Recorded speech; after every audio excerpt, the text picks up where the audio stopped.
Okay. I think we're gonna get started. Let me just turn this down a little. Okay. And actually, I'm gonna grab this chair.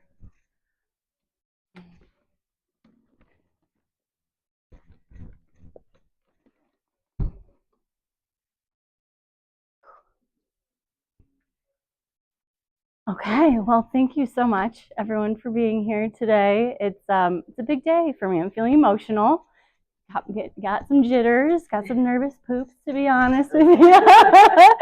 So this practice, as you'll know, I'm going to share a bit of my story, but all of this has come from like my own experience. So I've got a little disclaimer here for you.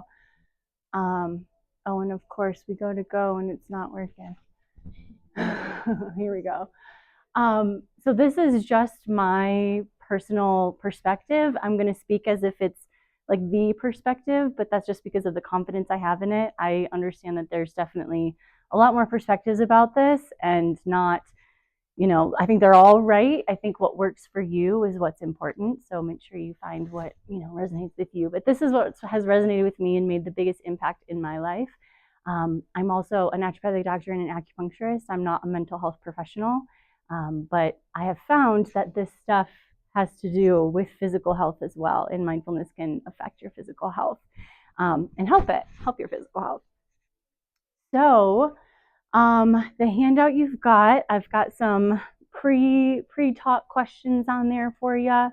And then as we go along, I think on the second page, I've got a place for notes. If you're just going along the talk and you're like, ooh, I want to like write that down, you got the space for that. And then we'll do the third page together later on at the end of the talk. Okay. So what is mindfulness? This is my own personal definition of this, and it's just awareness of the present moment. How does my body feel? What's the story going on in my mind? What is my energy like? Like, am I really amped up, or am I like more calm? And just really having the awareness of that moment. That's what I think mindfulness is. Oh no. Okay, here we go. This was working perfectly before we started. This is so wild. Yep. What the heck? Let me just try unplugging and plugging again. Oh, we're gonna just.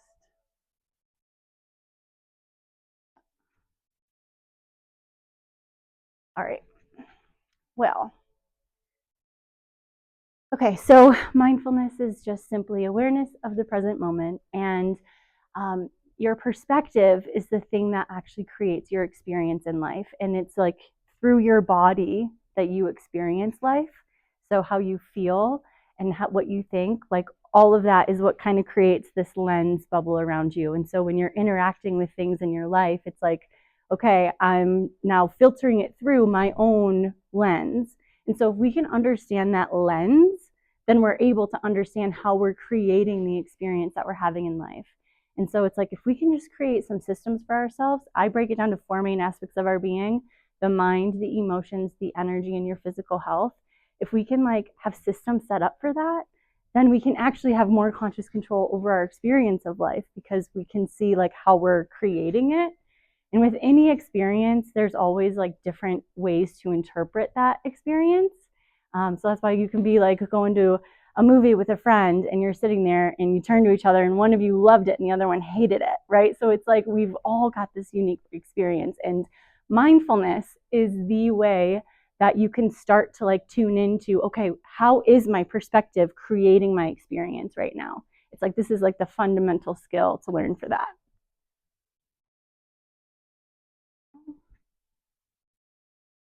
Okay, so here's just some examples of a mindful moment. Even right now, you can just take a moment and feel how your body feels in the chair. Just feel your butt on the chair, feet on the ground, noticing the sounds in here, the lights. It's that's mindfulness. Just really bringing your focus and attention right here. Yeah, you can take a pic if you want. Yeah. Yeah. Yeah. Okay.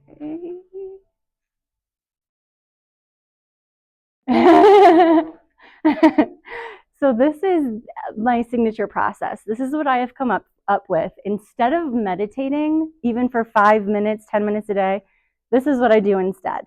It's just like a brief burst of mindfulness. And I call it the candy cane because you'll see we start here and then we go around. So that's why I call it the candy cane, easier to remember. But we're going to do this together right now. So you can stay looking at me or you can close your eyes, whatever you want. But you can go ahead and just relax your jaw, relax the muscles around your eyes. Feel your shoulders drop down, arms hang heavy. Release any tension from your belly. And notice your being just settle into this moment. Relax your jaw, relax the muscles around your eyes. Feel your shoulders drop down. Release any tension from your belly.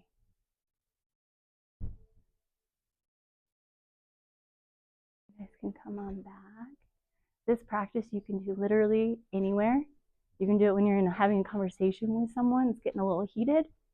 Come back, I can calm down, can regulate. Literally anywhere in your life. Okay, so now we're gonna dive, I foreshadowed there. We're gonna dive deep real quick and get real personal. So this was my life about 10 years ago.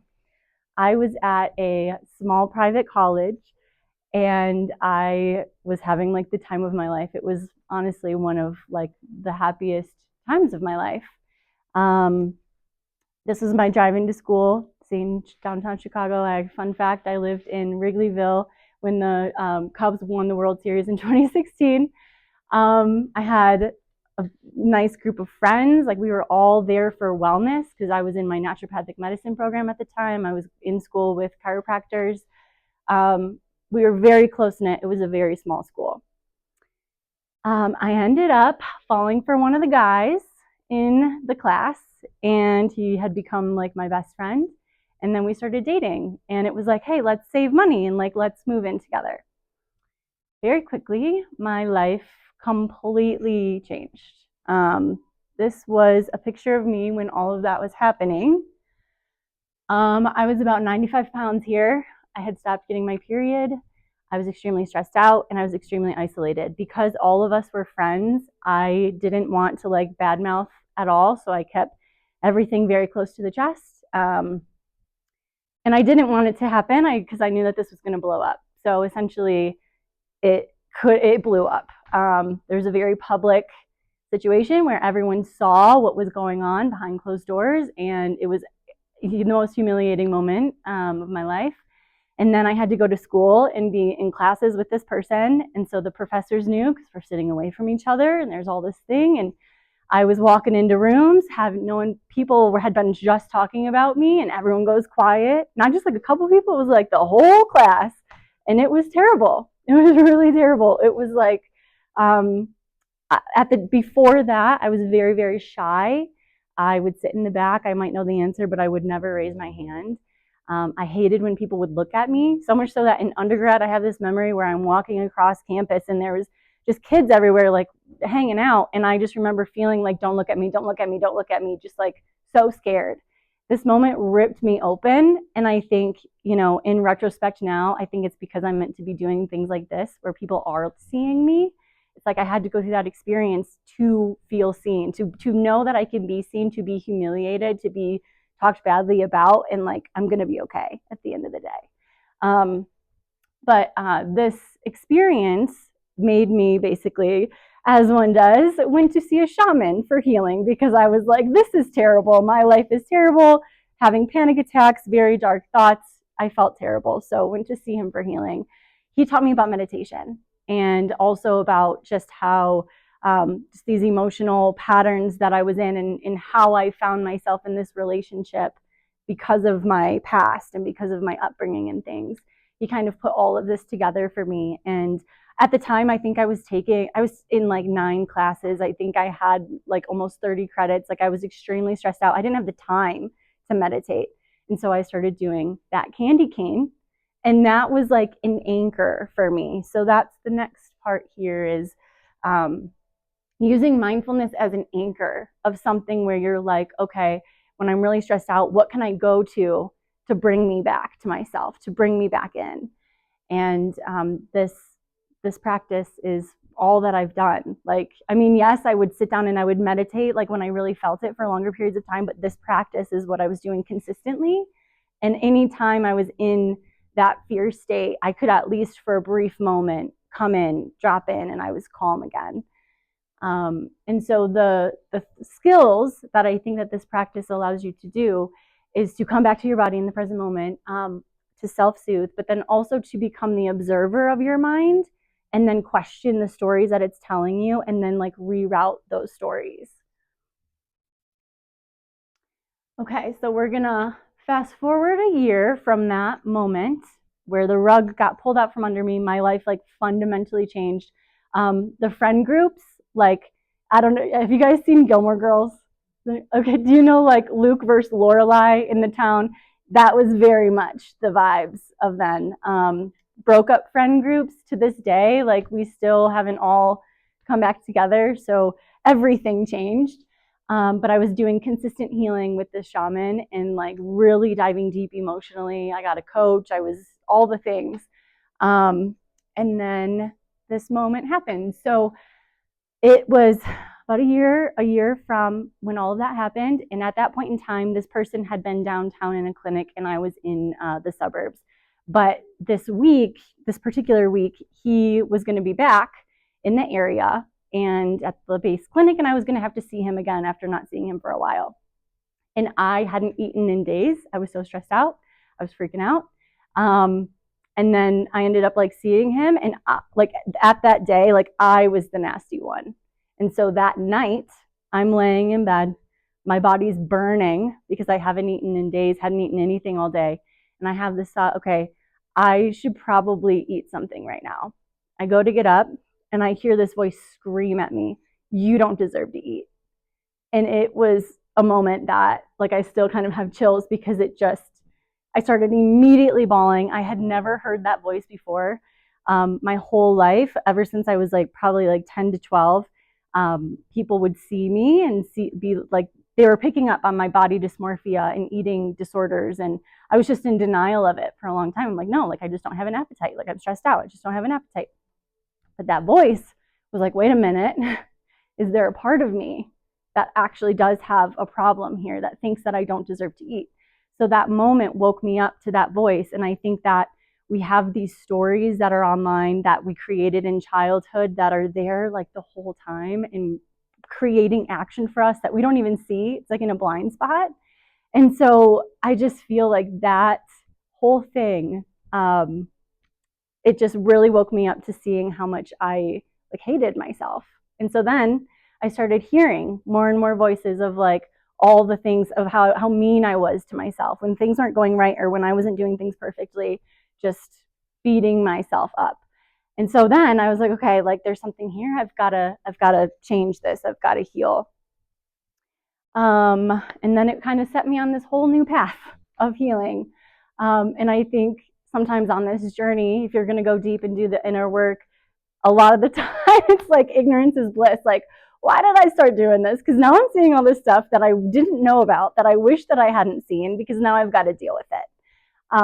So that's just a disclaimer, is that the more that you tune in and put, like, I think also like setting the intention or praying for something to happen, that's going to create a cascade.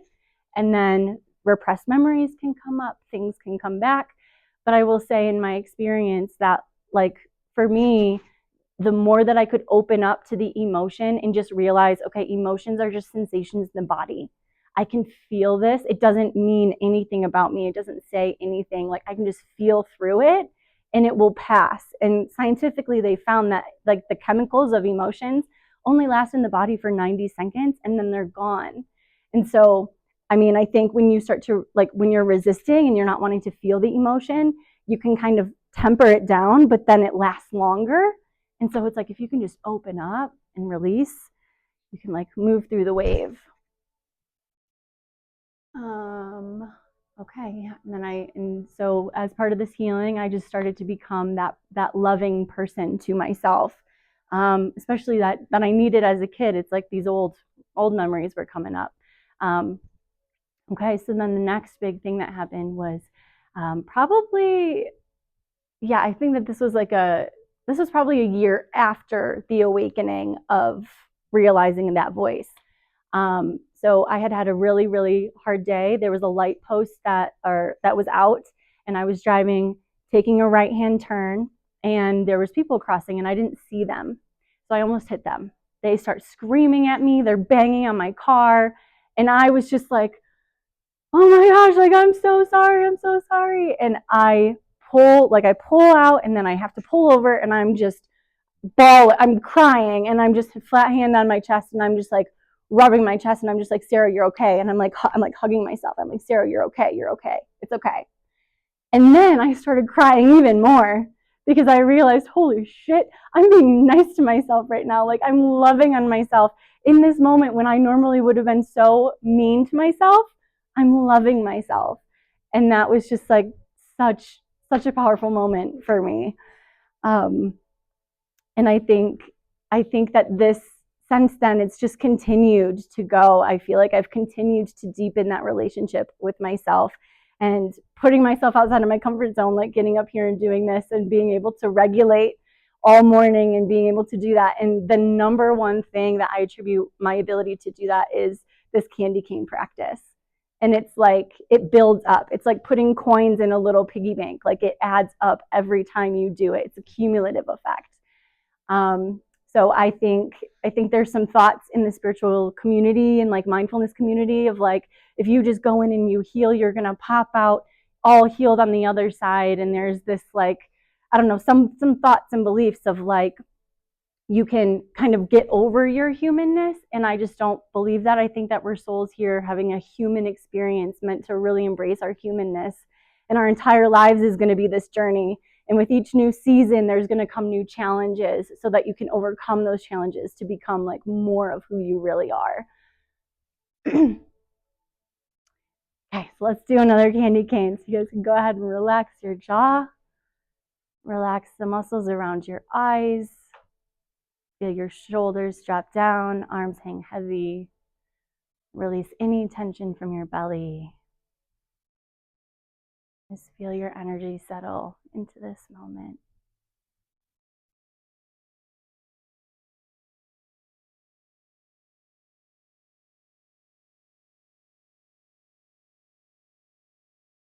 Okay, you guys can come on back. How do you guys like that? How does it feel? Is it good? You notice the power of just that simple, quick 30-second thing? Okay, so we're going to go through some common misconceptions. And again, I'm speaking just from my own perspective, but I know other people have others' perspectives. But I think that there's some teachings that the purpose of meditation is to just clear your mind. That has not been my experience at all. I think the function of the mind is just to generate thought. And so I think it's more about rising above that thought and like being able to see it, but not get like sucked into it. And then once like more advanced then is being able to question like, oh, I don't deserve to eat. It's like, wait, is that true? No, that's not true. That's ridiculous, you know? So then being able to question and reroute yourself. I think that's what the purpose of meditation is. And then the other one of having to meditate for at least 5 to 10 minutes or it doesn't count. I don't believe that. I think you can bring mindfulness into any moment. And that you have to be still and sitting and in like a meditative position in order to meditate. And I just don't think that that's true either. I think, you know, as long as you're comfortable, of course, but like you can bring that into like washing dishes, you know, going on a walk. You could bring it into anything in your life. And then this one's really interesting. So I think there's this thought where when people are on the healing journey and it's like, okay, cool, like why are you so angry right now? You meditate. Like, why are you so angry? And it's like, well, because I'm a human. And actually, the mindful moment in this is my anger is coming up and it's trying to communicate with me. It's trying to tell me, hey, either there's a wounded part of me that's getting triggered in this situation, or it's telling me, hey, there's something here I'm not cool with and I have to now set a boundary.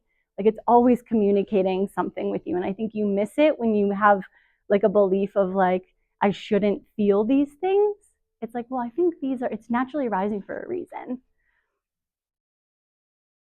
Okay, and then mindfulness is meant to make you feel love and light all the time. And I, again, don't agree with this either, because there's such a thing as righteous anger. There's things that happen in the world that are not okay. And to just be like, oh, but there's a higher reason for it. It's like, okay, yes, but like right now, now is not the time for that kind of conversation. We've got to feel through our feelings first. Any other thoughts or like common beliefs about mindfulness that I guess you want like a question about, or something you're stuck on? Any of those questions that you wrote on the first page of the handout?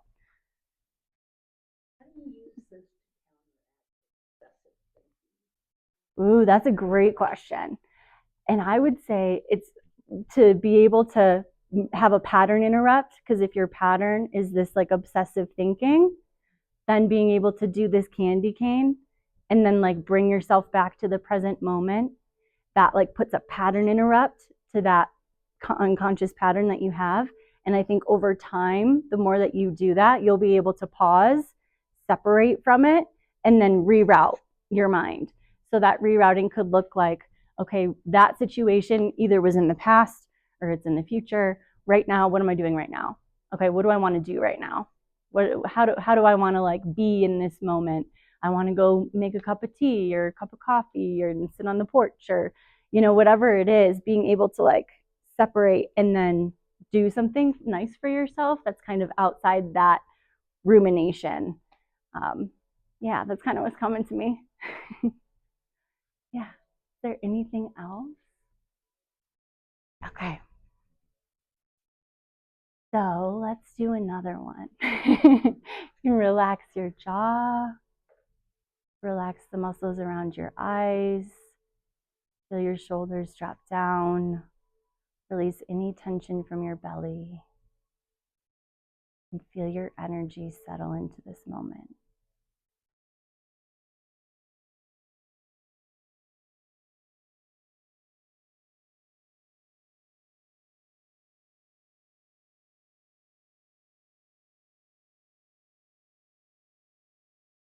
Okay, and you guys can come on back. So I know that it seemed like, to me, it seems too simple that this practice that we just did can stop things like those obsessive thoughts, can actually help you break that pattern. It just seems like too simple. Like, I definitely have been there where it's like, no, like there's no way. But what it's actually doing as you're going through that practice is you're developing the skill of being able to regulate yourself. And you're also developing the skill to be able to hear, what are those thoughts? And like, then you can take it even further and be like, what versions of me are trying to control things here because of these thoughts? And like what is my being trying to accomplish? I think there's always a kind of a reason, but we might not understand it. But I think that we can understand it in time if there's like consistency in this practice, and then just patience and like trusting the process. But it really, like, this is what you're developing the skills of as you go through this process. It's like these are the effects that you get. So let's do one more. I'm giving you guys a bunch of these today. You can relax your jaw, relax the muscles around your eyes, feel your shoulders drop down, arms hang heavy, release any tension from your belly, and feel your energy settle into this moment. And I just want you to tap in right now and ask yourself, do I believe that this practice could actually change things for me? And just notice how you feel there.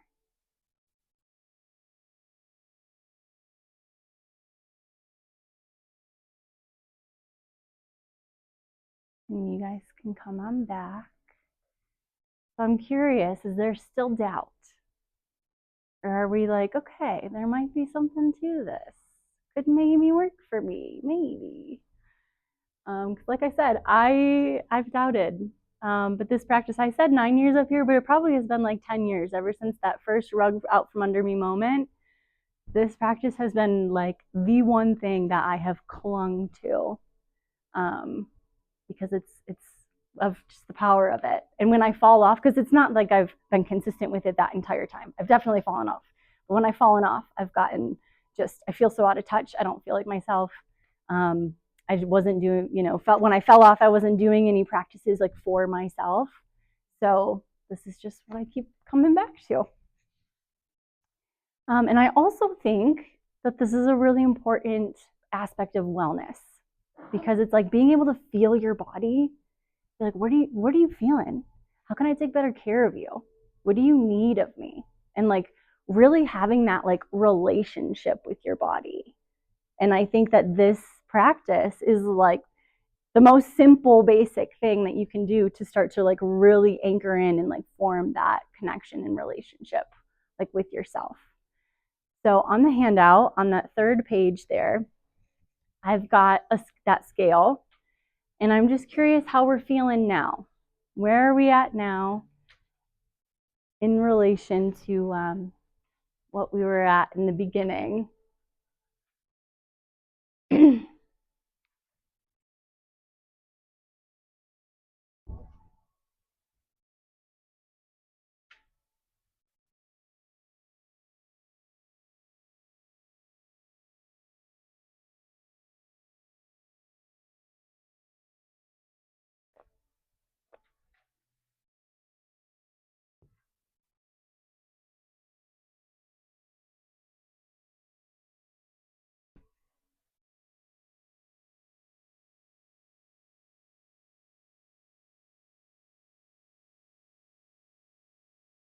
Oh, the bottom part? We're going to do that in a minute. Yeah, sorry, I meant to say that. That in a minute. I'm gonna skip over that one. So hopefully we've made some progress today in the belief that this could really be powerful. In order to develop a new skill, you have to be consistent with it. And I think that this is something that has been incredibly hard for me personally, developing consistency. And so I have done a ton of trial and error, and I'm going to teach you my little hack of how to get myself to actually be consistent long term. But it's just really important to understand that like when you take action, you're creating an energetic framework for that next version of you. So the more action that you take, the more you're stepping into who you want to be. And for whatever reason, I needed to hear this like so many times on my healing journey, but it's like if you want different results, you have to do different things.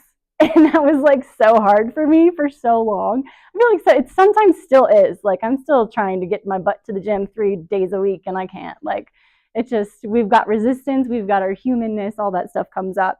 But this is something, this is the reason why I'm so passionate now about consistency, and especially about what you tell yourself you're going to do.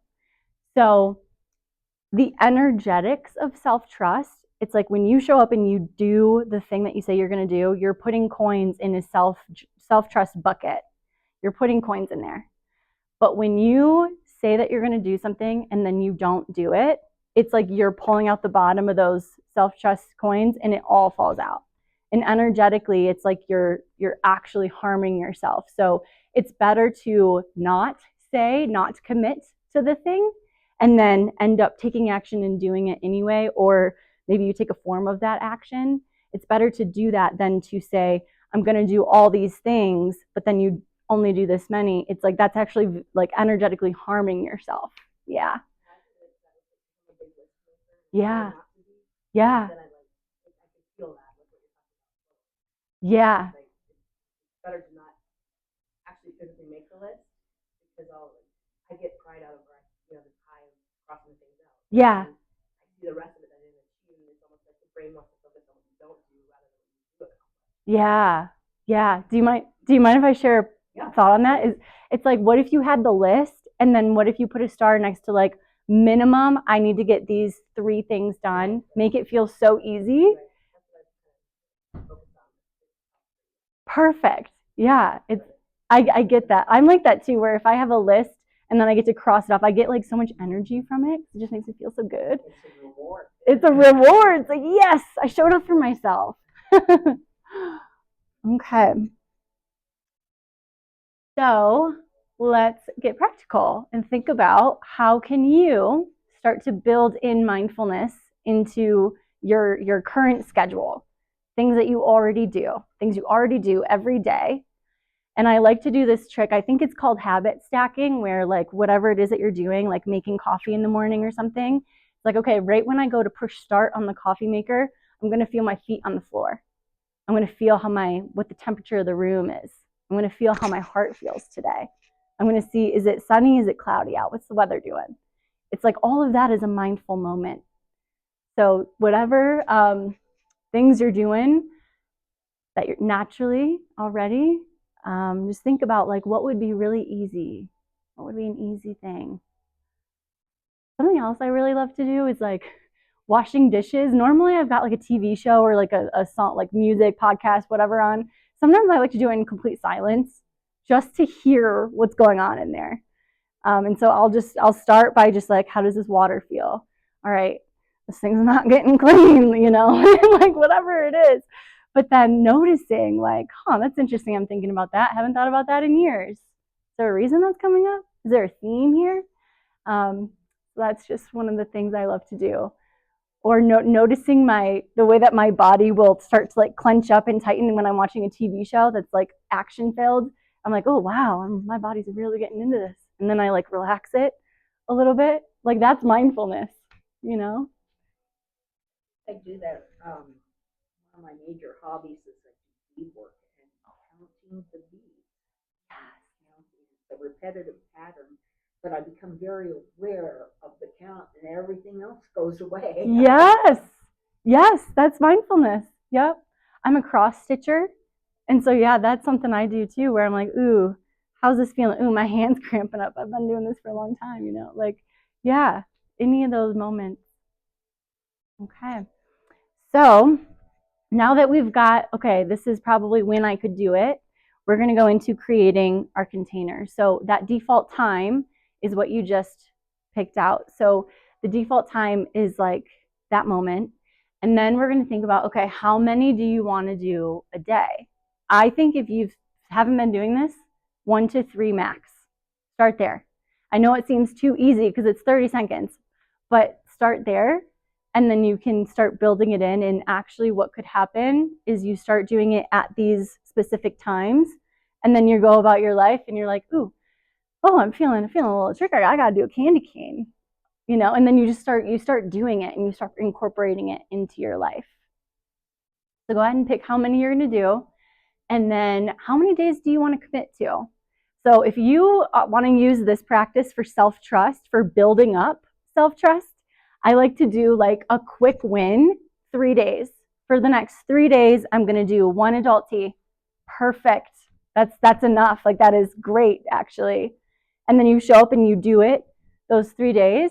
On that 3rd day, when you do it, you're going to feel something. Like there will be a shift in your energy, and it will be palpable. Like you will feel it. If you want to kind of test yourself a little bit, if you've been doing okay, you're ready to like really up level, maybe go for 20 days. I don't know, but it depends on like where you're at and where you've been and how easy you're able to incorporate this into your life. And then the next part here is, how are you going to celebrate at the end of whatever the day commitment you have? Like, how are you going to celebrate that? And it could be something as simple as, I'm going to grab like my favorite poppy, and poppy is in like the drink. I don't know if you guys know that. Like I said that and I'm like, the drinks. I'm going to grab my favorite poppy. I'm going to go sit by a park, and I'm going to just like watch the sunset by the mountains, and I'm just going to celebrate myself. Like it can be something as that. But I think celebrating yourself, especially if you're someone who normally doesn't celebrate, I think really like making it be part of this. Like I love doing that because the more that you celebrate yourself, the more you're adding to that self-trust and self-love and self-worth, all those things. And then the consequence if you don't take action. So I grew up in a very authoritative household, very like militaristic. So like punishment was always the consequence was a punishment. And so I don't normally like that. Like it took me some time to be like, okay, wait, but I do need a consequence. Like if I'm not doing the thing I said I was going to do, like what's the consequence of that? And for me, I think starting back at day one, if you choose 20 days and on day 18 you don't do it, well, the consequence is you have to start at day one again. And it's like, okay, that gives me a little chills. That's like, ooh, I don't really want that to happen, so I'm going to show up. The other thing that I like to do is like, if on a day if I'm having a hard time like taking the action, it's like, okay, I can't read my book. I'm really into like reading fiction, romantic books right now. It's like I can't read my book until I've done this thing. And it's like, okay, like, but I want to be very clear, like I only do this for what I'm creating a container for. So in my personal life, it's like there's the thing that I've got a container for, and that's like an anchor where I'm building up that self-trust. That's my real commitment. And then I have a list of things that like I want to change, I want to do, but I'm not necessarily like holding myself accountable to that. So it's like I separate it a little bit to make it just energetically more clear and like strong. Okay. All right. Is there any questions about the container or anything? Okay. Cool. Well, Taylor, do you mind actually putting the lights down a little for me? Thank you so much. We're going to wrap it up here by doing a little visualization. I'm just curious, do you guys right now, if you're looking at me, can you, like while you're looking at me, can you imagine your kitchen at home? Like, can you see it in your mind? Oh yeah, we could leave that one on. Yeah, thank you. Can you see it in your mind? Like some people have that ability to be able to see it, and then other people like they feel it in their body more so. So for this visualization, if you can't see, that's totally okay. Just pay attention to what your body's feeling like, and just notice like what you hear or like any of the insights that might come to you. I am going to be speaking in terms of like visualing, but if you can't, that's okay. Okay. So I'm going to sit down here. All right, we're going to get nice and comfy. You guys can get any of the wiggles out and close your eyes and settle into some stillness. We're going to relax the jaw, relax the muscles around your eyes. Feel your shoulders drop down, arms hang heavy. Release any tension from your belly. Notice your energy settle. You can feel your feet on the floor.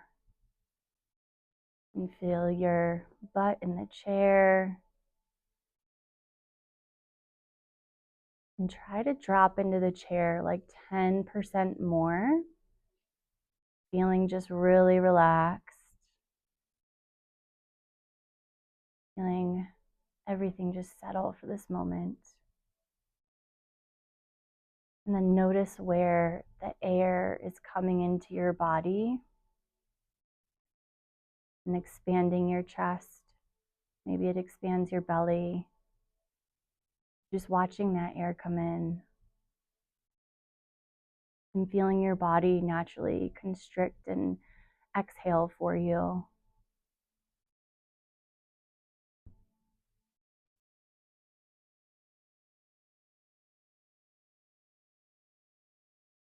Now we're going to travel to your favorite place in nature. Go ahead and go there now, taking in everything that you're seeing, feeling the sun on your skin, feeling the temperature of the air, noticing if you're smelling anything here. Notice what you're seeing. Really just take in the sight.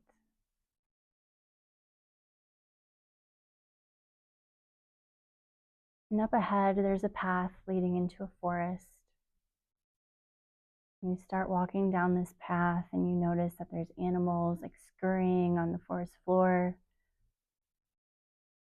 You see the sun coming down through the trees, hitting the ground, hearing the birds chirp.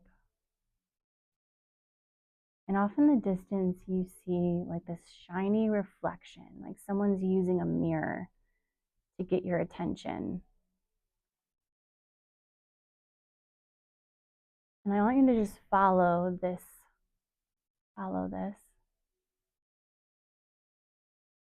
And this is a version of you who has done the mindfulness journey that you're on.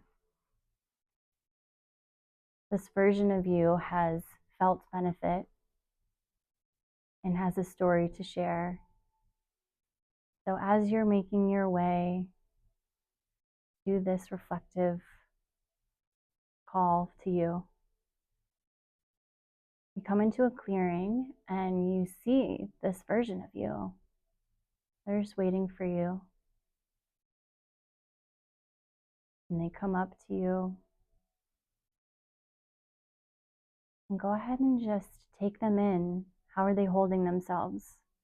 What's different about them that's not active in you yet?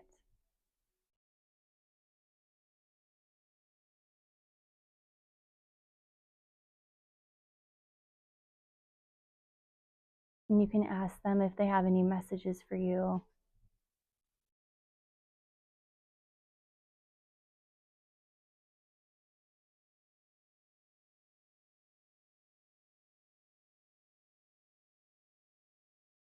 And you can ask them, what's the most important thing for me to remember? How do I get to where you're at with this strong sense of inner peace?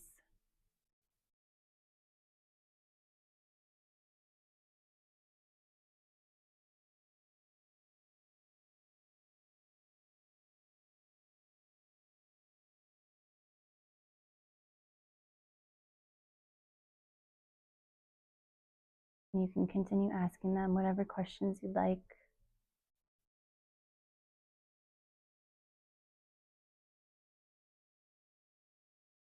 When this is feeling complete, you can give them a hug and thank them.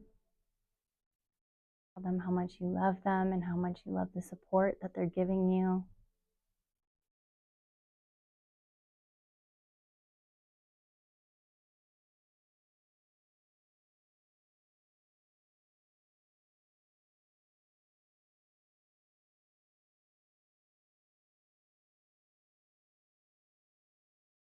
When you're feeling like this is complete and you're all set, you can start to wiggle your fingers and your toes.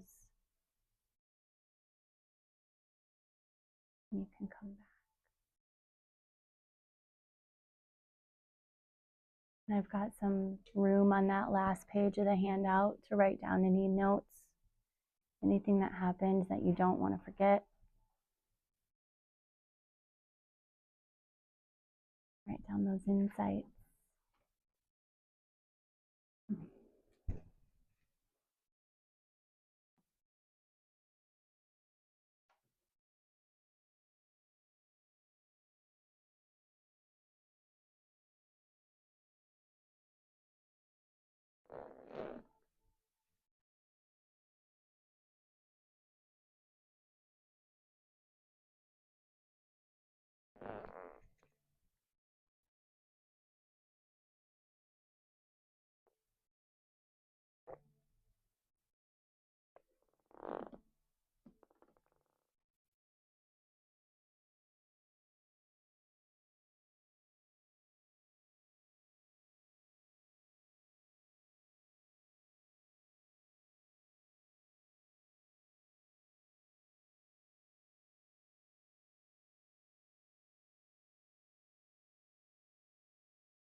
Did you guys make contact? Did you see this version of you? Yeah.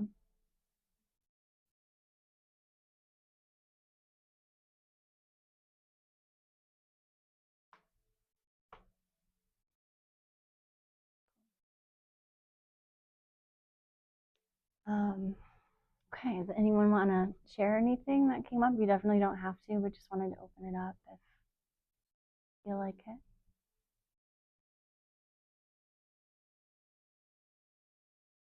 Okay, well, I do want to, if you guys wanted to dive any deeper, like the versions of you, this visualization, that's kind of my unique little style that I have. And I do acupuncture here. And as part of that, just when you come in to do your sessions, like if something's going on or something, I always offer like, hey, do you want to do that? And it's included as part of the acupuncture session. I also do like virtual healing with people. So if you're feeling called at all, I wanted to offer that. And then if you wanted to be updated on any other like events and teachings that I'm going to do, I put like a little piece of paper on that clipboard. That's what that's for. If you want to write down your email at all, and just send that stuff to you. Oh yeah, I also have a podcast if you're interested in I interview people and also just share my teachings and stuff. And I've got free meditations on Insight Timer that goes through, and like you can meet different versions of you. And um yeah, let's type. Yeah. Yeah. Um Yeah, it's under my name, but I do have a business card I can give you, and so you can take the QR code, and it can take you right to my profile. So I'll make sure you get that. Yeah, yeah. Okay. Well, any questions or anything else? Yeah. Oh, that's a great question. It's Jacari. It's like Jim Carrey without the M. J Carey. Yeah. Had to come up with that in second grade because no one could pronounce it. Um, yeah. Okay. Well, anything else? Yeah. Thank you. Yeah. It's on like all major platforms, so like Spotify, Apple Podcasts. Yeah. Yep. Yep. Cool. Yeah. All right. Well, thank you so much for being here today. I just am really grateful. And two, I want to, for one of I don't know how to say this. I want to acknowledge you guys for making the decision to be here today, because it says that you are on this healing journey and you want to learn new things to better yourself, and that's huge. So, thank you. Yeah. Thank you. You're welcome. Okay. Oops. Unplug. Actually. Oh, sure. Thank you. Yeah, I didn't really think through where to put them. Yeah, that's great. Thank you. Yeah, I can come grab them from you. It's probably easiest. Oh, thank you. Nope. Hey, it's still going.